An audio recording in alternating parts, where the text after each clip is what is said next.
তো একটা ডিসিশন আজকে যারা নতুন এসেছে ওনাদেরকে বলবো, এইরকমই একটা মিটিংয়ে এসে আমিও ডিসিশন নিয়েছিলাম যে যদি বিজনেস করতে হয় তাহলে এই বিজনেসই আমার জন্য সঠিক।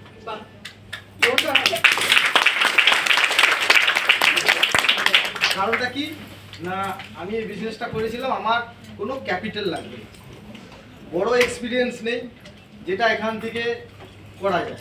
তো আজকে দেখতে দেখতে 5টা বছর হয়ে গেল, 5 বছরে আজকে প্রায় ইনকাম প্রায় 90,000 প্লাস।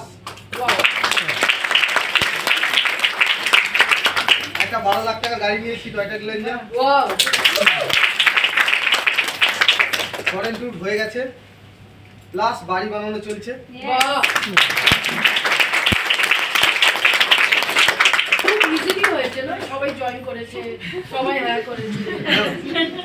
তো যখন আমি এখান থেকে মোটিভেট হয়ে গিয়েছিলাম ফার্স্ট টাইম গিয়ে বিজনেসটা করবো এরকম মানসিকতা তৈরি করি, এবং প্রথমে আমরা কি করেছিলাম যে কাছের লোক যারা তাদেরকে বলতে শুরু করেছিলাম, এবং যেটা সবার সাথে ঘটে, আমাকে সবাই হ্যাঁ বলেছিল, সবাই বলেছিল যে আমি মুদিখাল করবো, চলো প্রোডাক্ট তুলি।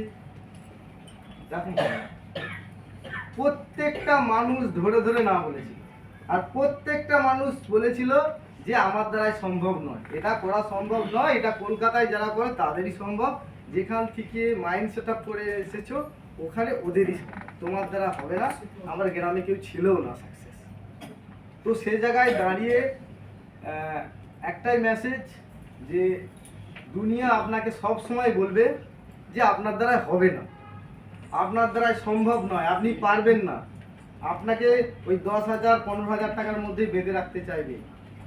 যদি আপনি একমাত্র আপনি যদি সম্ভব, আপনি যদি মনে করেন সম্ভব, তাহলে সম্ভব, নয়তো কখনোই সম্ভব।